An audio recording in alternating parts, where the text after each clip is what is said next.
História Sofrida, parte 2. A saga continua 20 anos depois.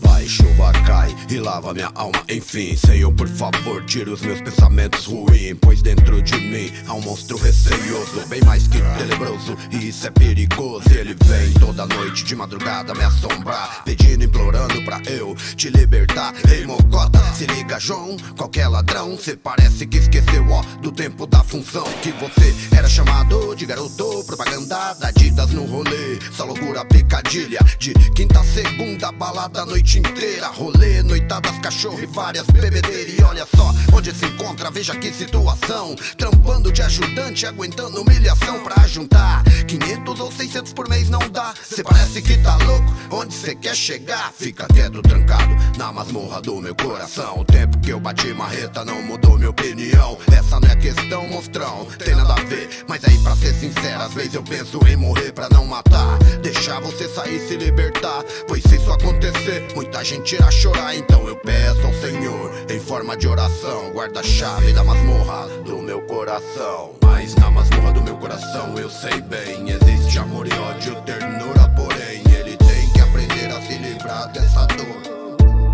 e cultivar o amor. Mas na masmorra do meu coração eu sei bem, existe amor e ódio, ternura, porém ele tem que aprender a se livrar dessa dor e cultivar o amor.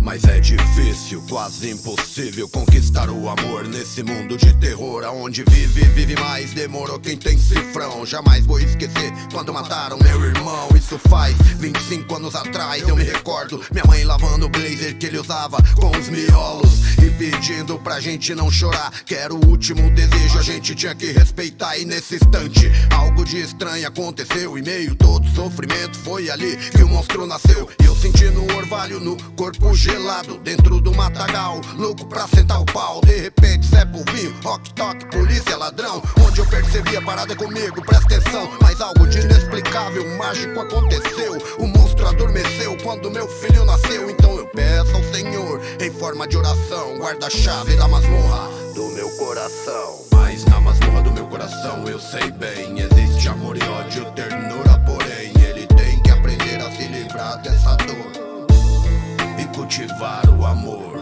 Mas na masmorra do meu coração eu sei bem, existe amor e ódio, ternura, porém ele tem que aprender a se livrar dessa dor e cultivar o amor.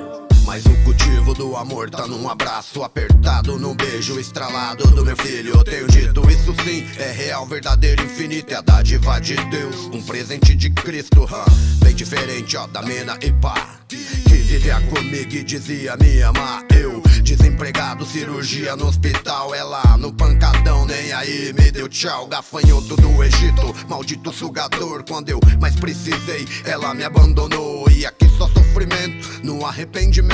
Quando ela levou meu filho, ela me matou por dentro. Eu tentei o suicídio uma vez, não consegui, ainda bem. Reconstruí minha vida outra vez e ainda tive que escutar que eu era um fraco, presta atenção. Vivi 5 anos em vão, por enganação, alimentando o próprio monstro, eu sei, dentro da minha casa. Bicho peçonhento, cobra, mulher naja. Mas eu peço ao Senhor, em forma de oração, guarda a chave da masmorra e tira a mágoa do meu coração.